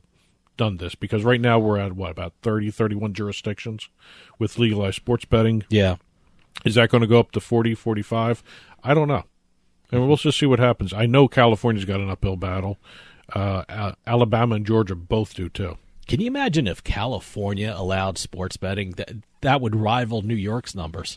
It'd be unbelievable. Given what I'm reading about what's coming out of California, number one, they're doing it in a better way than Florida tried. Mm-hmm. And number two, I don't know if any of the lawsuits against the ballot initiative are going to work. I mean, they're technical arguments that could be easily fixed. Who knows?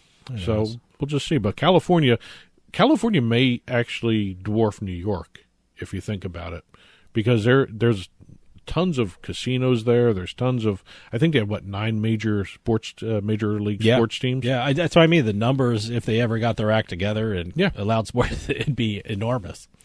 Well, we're going to the next number. I won't get it, because if you're going by stats, the statistics, I got one, which probably means I'm going to screw up the next two. Well, this one is the number 156. 156. No clue. It's the average dollar amount Illinois gamblers are reported to bet every second. Whoa. Mm-hmm. Really? Yep. What is that again? Say that again. Average dollar amount Illinois gamblers are reported to bet every second. So, on average, Every second, This is from someone in Illinois bets $156. Or they all bet $156. It's not a per person bet. Who did this? Who? Why did they do this? A couple of the newspapers were going through the all-time handle numbers. Okay. $8.9 billion all-time handle for Illinois. All right. They went through it. It came out to about $903 wagered for every adult resident. Okay. Nearly $13.5 million bet every day, or $9,341 every minute. Okay. Wow. All right.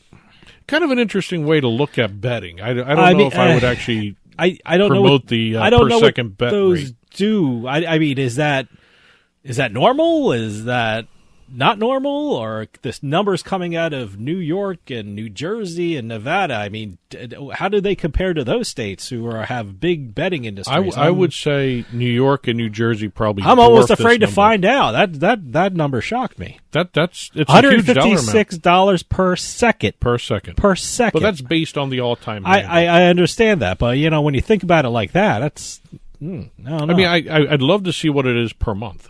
In terms of when the monthly handle comes out, you break it down. Because they're looking at all-time handle. They're not breaking it down in terms of the month by month statistics.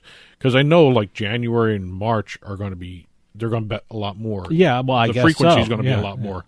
So I don't know if this actually. I mean, the number's jarring. Holds I mean, water. it's jarring when you put it like that Yeah. every second. But I guess so.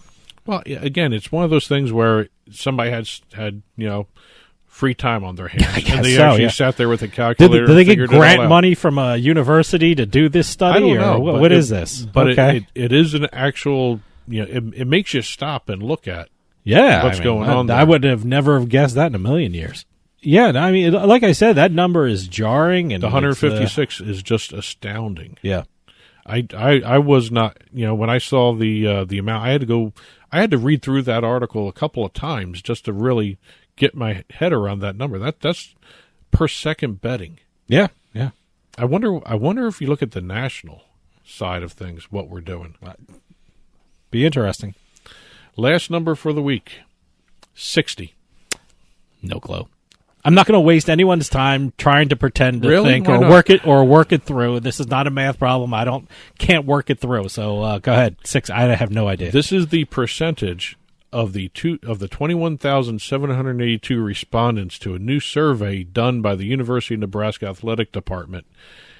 60% of the 21,000 or almost 22,000 respondents had a positive or neutral view of sports betting at the university stadium.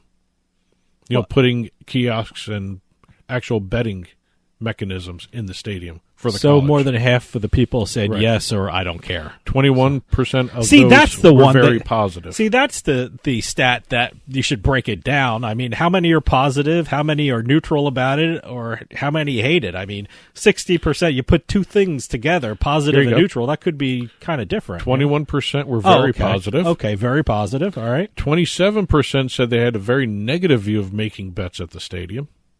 All right. That's kind of a high number. yeah. Of respondents 25 and younger, 83% were positive or neutral about sports betting, as were 72% of respondents 25 to 54. Negative views of sports wagering were held by 58% of the respondents aged 55 to 74, the older crowd. So I guess this says the older you are, the more negative view you have on sports betting. Right. Okay. Well, the reason they did this study, Nebraska has legalized casino gambling, including sports betting, but only at the 6 horse tracks. Okay. In the state, and they're still formulating rules and regulations on how to get it just in other places in the state. And one of the options they're looking at is the stadiums, and the Cornhuskers are probably the biggest stadium they've got there. Oh, yeah, no. Some of these college stadiums are huge. I think the biggest one is Michigan or Penn State. I don't know if it's Michigan or Penn State. I think it's one of those two. But there are like 100,000 people in these things. Can you imagine kiosks in there for sports betting? One of the other numbers, and I didn't throw it in the show notes because I was looking at it, and it was kind of an interesting number. About 54% of the respondents said that having sports betting options at the stadium would make them go to the game. It would increase the likelihood of going to the game. Really? Oh. I would have thought that'd be a little bit higher.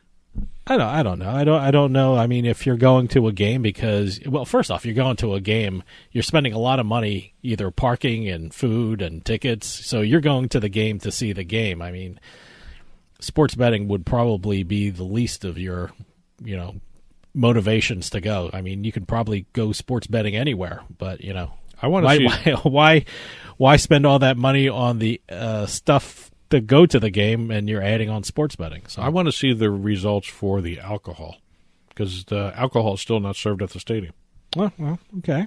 I mean, you have to tailgate outside to go into a Nebraska game, but well, it is a college. I don't think you go in. I'm sure they don't like drinking in the dorms or the classrooms. Well, there are some college stadiums that have alcohol. Yeah, I know, but some don't, and that's their right because that's the university's policy. So I don't mind that. I don't care if we're kids of a college professor, so we know how colleges work. It's when you're on college, they kind of have to worry about the students, and if they have a building there, or give the appearance of worrying about the students. The liability involved in it. Yeah. So if you can keep, if I'm a college president, I don't want any alcohol on my property. So if you want to drink, go ahead, drink outside. But I wouldn't want that. But I understand they don't want alcohol on there. That's it for this week's By the Numbers segment. Keep on coming in with some of these press releases. I'll keep finding some really interesting statistics to throw out as well. So, it's kind of interesting the different statistics we have with the gaming industry, and the data that's out there is amazing. Mm-hmm. Well, stick around. We have the book report next, so we'll be right back with more Turnpike Sports.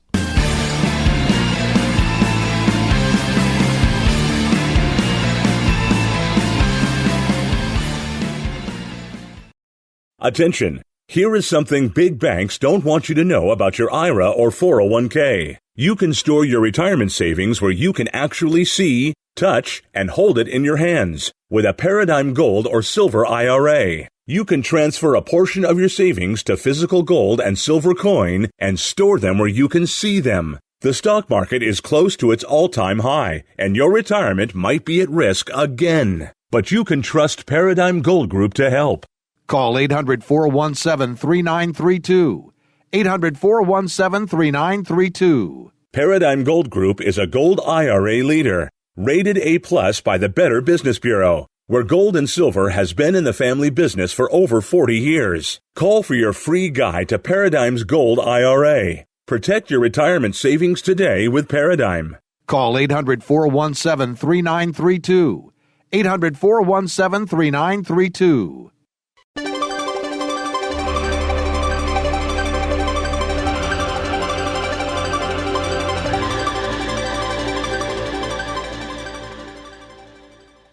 The Turnpike Sports Book Report is brought to you by BorgataSports.com. Your favorite casino is now your favorite sportsbook. Available anywhere in New Jersey, BorgataSports.com.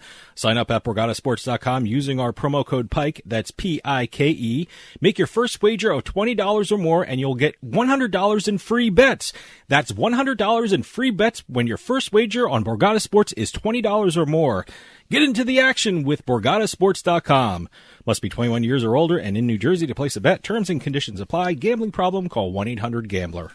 And welcome to this week's edition of the Turnpike Sports Book Report. We've got a few state and national records to talk about this week for the sports betting industry.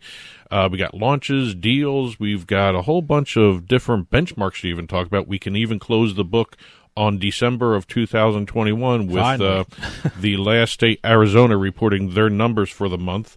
Actually, it was a great month for Arizona again. Yep. But we're going to start off right off the bat with a topic that we hadn't had a chance to talk about yet, and that is the situation with Calvin Ridley being suspended for gambling. Which, I got to tell you, I have no problem with the punishment. I know a lot of people are saying, 1 season is too harsh, but it was a written rule. He was monumentally stupid for disregarding that rule, and I honestly have no problem with the penalty. Is it a rule or a policy? I thought it was a policy. No, it's a written rule. It's in the CBA. That much I know. It's a written rule. Well, I think Calvin Ridley could very well end up being considered like a Pete Rose of the modern NFL because it's an indefinite suspension for real. It's not just a 1 year. He has to reapply in February to get reinstated. And given the fact that he did the dumbest thing. Look, right after it came out. First off, you don't tweet out, I only bet 1,500 when you know the records are going to show something else. And our friends at Sports Handle dug those up. Yeah, no, interesting story on Sports Handle. Well, you got the details of it, but look, don't bet on NFL games. Bet on basketball, bet on soccer, bet on baseball. Don't bet on NFL games. If you want to bet, if you need to make a bet, or you feel you want to bet, just don't do NFL games if you're an NFL player. Well, the CBA is very clear for players. You cannot bet on NFL games. It doesn't matter the amount. It's a zero-tolerance policy there. It's actually interesting that if you think about it, the CBA is harder on employees of the NFL, not just the players, because the employees can't bet, period. Yeah, well, I'm hearing a lot of things in the media. Oh, it's, it should have been like a 6-game suspension. The NFL is being hypocritical because they have, deals with sports books and things like that. They have deals with alcohol companies, but, no problem there, but it's ridiculous. It's, I heard an analogy. They have, alcohol sponsors, and there's nothing about alcohol with the players and things like that. And you mean all those DUI suspensions? Yeah. Players? Well, I don't think that's kind of a dumb an alcohol right sponsorship doesn't translate into you can go get arrested for DUI and things like that, and we don't have a problem with that because we have sponsors. No, I mean they have sponsors, and they also have rules, and some of the sponsors you can't partake in. Well, the one thing I'm kind of curious about, and regarding Ridley's agent, he's very silent on the point, and understandably so. Mm-hmm. The one thing I don't understand is it's a collectively bargained agreement between the players and the NFL. The players accepted the policy, the zero-tolerance policy. Mm-hmm. This was a minimum policy, by the way. He could have been terminated. Yeah, and the people are saying, the NFL is making an example of him. Good. Yeah. Good. First guy should be the example. Look, if you're that stupid there's a written rule. If you're that stupid to do something like that, it's just, fine. Would he lose $11 million? $11 million on what ended up being $3,900 worth of bets. That's according to Sports Handle. That's according to Sports Handle. Brett Smiley, great reporting, by the way. Yeah, very interesting reporting. Great job on his part to get these numbers. According to his report, Ridley said he only did $1,500. What came out was when Sports Handle did the investigation, a total of $3,900 across 6 separate bets on or including Falcons games.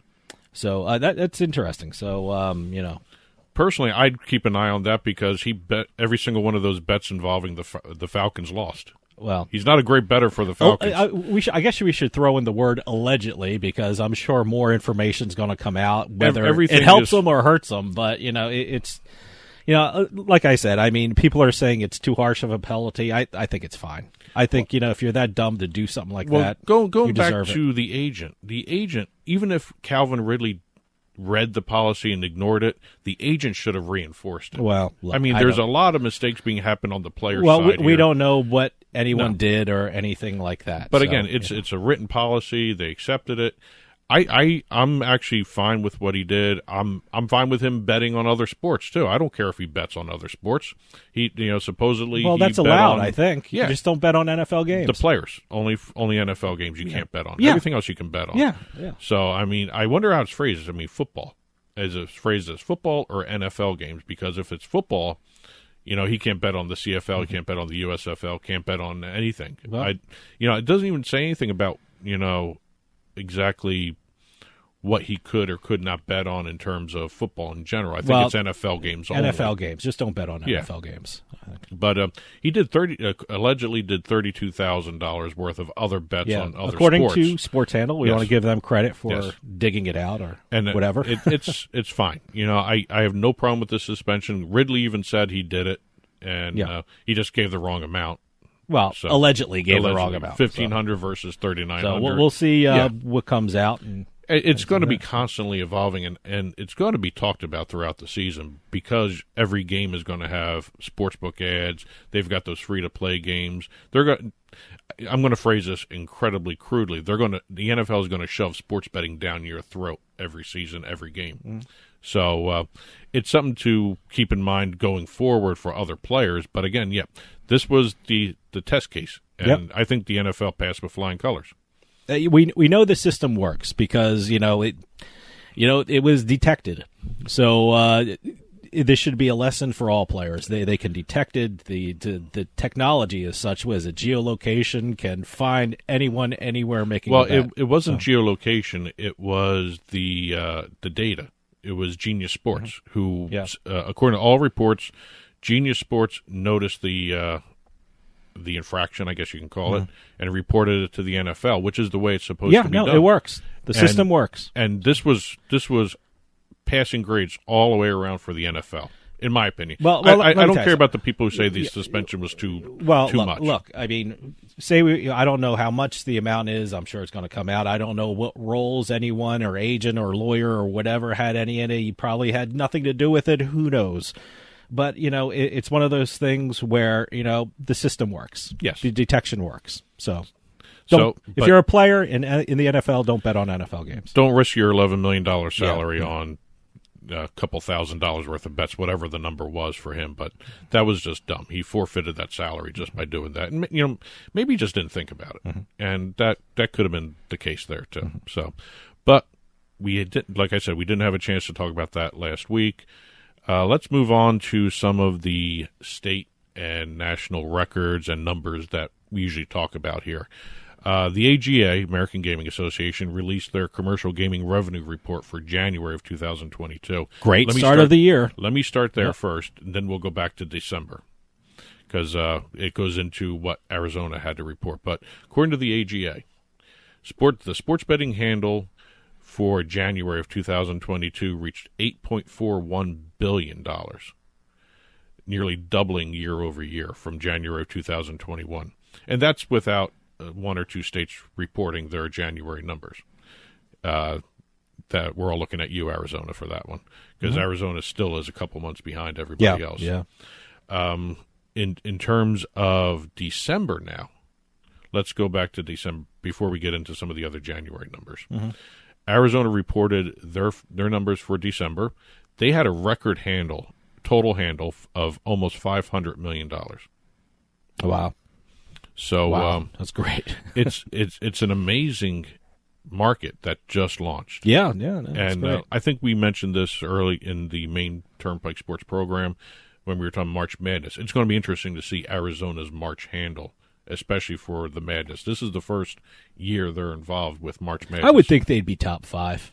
I mean, I don't know. I'm going to make a prediction. I think Arizona may be top 5. It'll be kind of, interesting to see exactly what we have in terms of that certainly market. Close to the top 5. I think we're going to see record from New York, New Jersey, sure. Illinois. But Arizona is going to be the one to watch. And that December 2021 handle,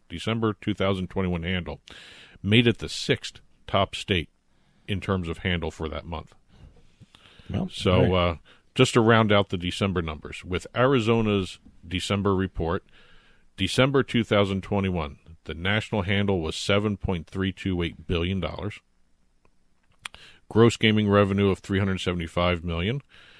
Adjusted, when you take out the promos and all the deductions, $259 million, and taxes of $39.85 million for the entire month of December.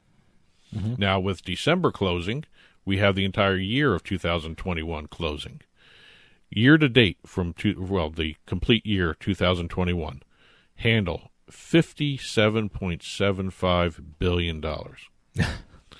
Gross gaming $4.3 billion. Adjusted gross revenue $3.5 billion. Taxes of $562 million. That's an incredible number, the tax number. Well, look, all these numbers are staggering. A couple of years ago, if you told me these numbers would be generated by the sports betting industry, I thought you would be crazy. But it's absolutely amazing what's happening with sports betting in this country. It's just a matter of, I think a lot of it has to deal with the convenience of mobile betting. Oh, too. sure. Yeah. And any state that has mobile betting is going to outperform states that don't have mobile betting. And there are a couple states still out there that don't have mobile betting. There's a lot of states out there that don't have any kind of gambling whatsoever. Well, let me tell you something. Even if I'm in a retail sports book, I usually place my bets on my phone. So it's one of those things where, it's just so damn convenient. Even if you're in a retail sports book, I place them on my phone. So, yeah. Well, we closed out December. Let's go back to January now of this year, 2022. So we're all done with last year. Everyone reported last year. Okay. I'm sure there's going to be more numbers coming out for December somewhere along the line. But we have a closure of 2021. We have a closure of December 2021. January, we have Illinois, record handle in January, $867 million handle. They became the third state, joining Pennsylvania and New Jersey, to generate at least $100 million in state taxes from sports wagering. Mm-hmm. So they've hit that benchmark of $100 million. Well, only three states, New Jersey and Pennsylvania. That's why states allow sports betting for the tax revenue. So, also, Illinois was the fastest to that benchmark for taxes. Pennsylvania needed 27 months. Jersey needed 32 months. Okay. So that's a little feather in their cap there. So how many months was Illinois? 21 months. Oh, okay. 21 months. Going over to Wyoming. We don't talk Wyoming. Wyoming reported a record handle of $13.9 million in January. I don't know too much about sports betting in Wyoming. Well, there's mobile and there's... Oh, they do have mobile. Okay. Mobile. All right. Just checking. So they have a... For what they are, they have a good... Actually, someone just launched in Wyoming, didn't they? As a matter of fact, I'll tell you right now. Okay. Yeah, I thought I saw that in the news. Yeah, someone launched in Wyoming. FanDuel launched on desktop, Apple, and Android platforms. Okay. They're the 15th state for FanDuel, and it's kind of interesting because... I knew I heard a news story about Wyoming. Yeah, Wyoming, you don't talk too much about Wyoming, and there's only 3 mobile sports books in Wyoming. I think it's FanDuel, DraftKings, and I believe it's BetMGM. Okay. So there's only 3 mobile books there. Looking over at some of the other numbers here, let's see. We've got New York. We always have to talk New York. Yeah. Let's do the... Well, we just start off with New York all the time and just we get it over with. But then you get a rut going. So mobile sports betting in New York has eclipsed $3.5 billion in wagers since January. Yeah, January 8th they started, right? Not even a full month in January. Boy. Matter of fact, January they had 3.8 billion? 3.52 billion. That's the exact number. Billion. Okay. Here's how it broke down. 1.67 billion in January. That wasn't even a full month. Mm-hmm. 1.53 billion in February. Wow. So, but at the end, this is going through to the end of the first week in March. 3.52 billion. That's an incredible number. Oh, it's absolutely 121 million in tax revenue.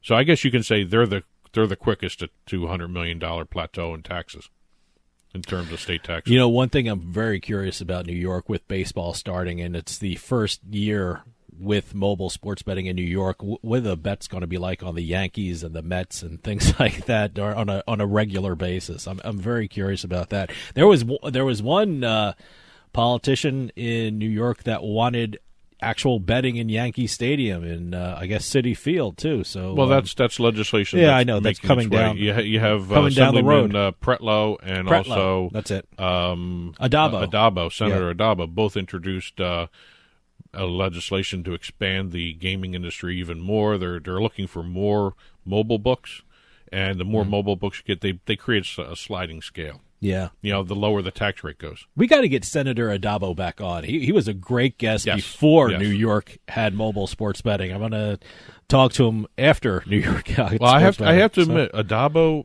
nailed everything Absolutely. about the mobile No, betting yeah. industry. He did his homework. He knew exactly what he was talking about, and everything he said came to pass here. Yeah, no, he did a great job. I mean, he was a tireless fighter to get mobile in New York. I mean, I'm sure New York politicians were tired of seeing their citizens drive over to New Jersey and get New York money. So The GWB casino. yeah. So no, good for him. Well, New York is now 1 and 2 in terms of historic handles, monthly handles. Okay. Again, I just said the two numbers. January was what did I say? January was 1.67 billion. February was 1.53 billion. That's Okay. 1 and 2 in history. All right. So they've already changed history. Yeah, I know. What I think Jersey's in third place. Yes, I Jersey think is third place.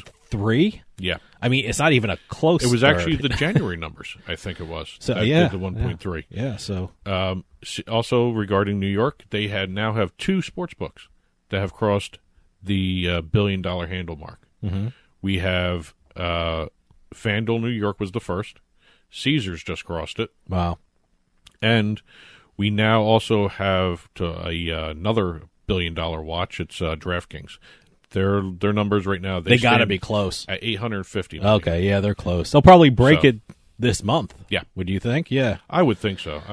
They still have that crazy 51% tax rate too Well, again, for that's- operators. That might change, I guess. Well, that was the new legislation. Yeah. Pretlow and Adaba both introduced in their respective House and Senate to reduce the tax rate by introducing more and more books. Yeah, that's Which a great actually idea. is not a bad idea. Yeah, no, absolutely. Let's move on to a couple launches. Okay. We have Caesar Sportsbook launching a horse racing app with Naira Bets. Oh, all right. I like Naira Bets. Oh, it's Naira great, Bets yeah. is great. They're everywhere. And the Caesars Racebook will be available in the spring, and it will utilize the Naira Bets betting platform, and they're going to have over 250 tracks in the system from around the world So for people to bet on. So where will this be available? That's a good question. Okay, so we don't know yet. We don't know yet. Okay, good. I would assume wherever sports betting is legal and Caesars has an operating license, you're going to see this app. Okay. Because I know BetMGM also has a racing app with Naira Bets. That has not launched Because yet. I'd love to take advantage of that. So I hope it comes to New Jersey. I've never done online horse race betting. No, I have and not either. I'm dying to try it. There's a place we went to in Massachusetts that it's not Naira Bets, but it's It's Hollywood. Hollywood Hollywood Casino. They have Yeah. an app or something. It's like that. Plainridge. Yeah, Plainridge. Yeah. I keep calling it Plainview. Well, I don't know where It's Plainview comes from. I don't know why, but it's Plainridge, The Massachusetts. casino is Plainridge. Yeah. The town is Plainville. All right, the town is Plainville. Right. The casino is Plainridge, Right. which is in Plainville. Right. Okay. Well, when the horse track was built, Yeah. it was built on a ridge. Oh, So it was, well, okay. they called it Plain Ridge. All right. So, but it's in Plainville, Massachusetts, and it's part of Penn National Gaming. Okay. Matter of fact, last time I was in there, if I remember correctly, they had all Barstool logos. Yeah, in there. no, it's Penn National, and they have a deal with Barstool, and of course, David Portnoy is from Massachusetts, so that's a great combination up there. So, Well, yeah, we they- saw the logo everywhere. Let me tell you, if Massachusetts ever passes sports betting, and by the way, from reports up there, a lot of No way close. a lot of the elected officials are very, very upset with the president of the Senate and Yeah. a few other members because they don't care. They don't want to deal with it. I they mean- have something that they have something in mind that they want in return for sports betting, but they're not saying anything. It's very, I mean, and I know Massachusetts is really ready for sports betting. I mean, it's in Everett, the Encore Boston Harbor Yes. Casino. I mean, they are ready to go. I mean, they actually have windows ready, just waiting for people to sit behind there and accept bets. So they're ready to go. They're at the starting line. They just have to wait till legislation passes. Well, real quick, couple other launches to hit. Arkansas launched their online sports betting industry last week. Betley was the first one to launch. They actually had it on a computer. Then it was quickly followed by an Android version. No word on when the Apple version's coming out. Caesars launched in Illinois. Mm-hmm. As a matter of fact, Illinois dropped their in-person registration requirement last week as well, so that's going to be kind of an interesting boost to that economy there. Nevada still has it, though, right? Yes, Nevada still has it. Crazy. Tennessee, the Sports Wagering Advisory Council, or SWAC, as it's abbreviated. SWAC. They voted to approve Ballybet, Superbook, and Betly to all launch in the state. So there's going to be 10 mobile sports books in the Tennessee market. Not familiar with Betly. That's Delaware North. Okay. They actually had issues. That was the one they created when Delaware North's first online sportsbook had issues with MyOmni. Okay. It got shut down, and so Betly is their new app. Okay. All right. Let's go to a couple deals for the last few minutes we have for this week's Turnpike Sports Book Report. Ontario Lottery and Gaming has announced a partnership with the National Hockey League. Okay. This is the league's first official sports betting, the NHL's first partnership with a sports betting operator in the country, in Canada. So when we're talking about, the online in Ontario, we're looking at April 4th, right? Did I get that? For the private ones. For the private ones. Okay, that's the date everyone's circling on their calendars. Right. So. That's when the points bets, the scores, those guys launched. Yep. Right now, the lotteries, the ones in the lottery, the lotteries in the provinces are up and running. Mm-hmm. This is the first time the NHL is doing a deal with that. So you're going to see NHL logos, trademarks. You're going to see signage for the Ontario Lottery in NHL games that are going to be happening in that province. That's the type of deal. This lottery also has a deal with the NFL. So you're going to see stuff like that on Canadian broadcasts for the NFL, all that. Genius Sports announced a data engagement and integrity partnership with the Mid-American Conference, the MAC. Okay. The MAC is the first conference to strike a deal like this, and they're going to get the entire suite of data collection, tracking, fan engagement, marketing solutions that Genius has to offer. Great. Basically, what Genius offers the NFL, they're giving to the MAC. Okay. BetMGM made history when they signed the first active professional sports player. It was the NHL reigning MVP, Connor McDavid. Yep. Kind of a interesting move by them, the first ones, and now with the new. I think that's going to be a trend now. I think they're going to go after active players. Well, you got to have it available in the CBA. The new CBA for baseball will allow active players to do this. It never did before, which is great. So I don't know if the NFL has. I don't think the NFL has that in their CBA. Probably the next one will include that. Probably not. No. after the week they've had, no, probably not. 888 received a new iGaming license in Ontario. Ontario is it's Canada, man. Look, it's Ontario. It's that's amazing. That's going to be the really interesting portion of Canada, the province there. Sport Radar announced a partnership with Bowl Season to become its official partner starting from the 2022-2023 season. The Sport Radar will act as an advisor to the organization as it explores sports betting as a source of revenue and also responsible gaming. And so we'll see some more Sport Radar logos at some of the bowl games. Okay. Sport Radar is also going to sponsor the bowl season's annual meeting. I did not know it was this complicated to run bowl season. Oh, yeah. These annual meetings, incredible. Integrity, all that. Yeah. Ellis Game Technology also extended its deal with the Isleta Resort and Casino in Albuquerque, New Mexico. Ellis Game is also the guys who are going to be running the book in Ocean Casino Resort in New Jersey. I can't wait for that. So I love the book right now in Ocean. They're building a brand new book for them, and it's going to be run by Ellis Technologies. It's also going. Ellis is the platform. The guys running it is going to be U.S. Bookmaking.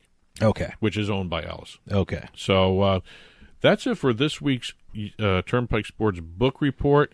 If you've been watching on TV, the news ticker running below, scrolling across the screen, has additional news stories. We've also got even more news stories in the print version that's going to publish on the Turnpike Sports blog, turnpikesportsradio.com. Click on the blog button. You'll see the print version there after the book report is published, audio and video-wise. And please just keep the news stories coming in, info@turnpikesportsradio.com, and we'll be sure to include you in future book reports. And that'll do it for us this week. We'll see you next time on the Turnpike.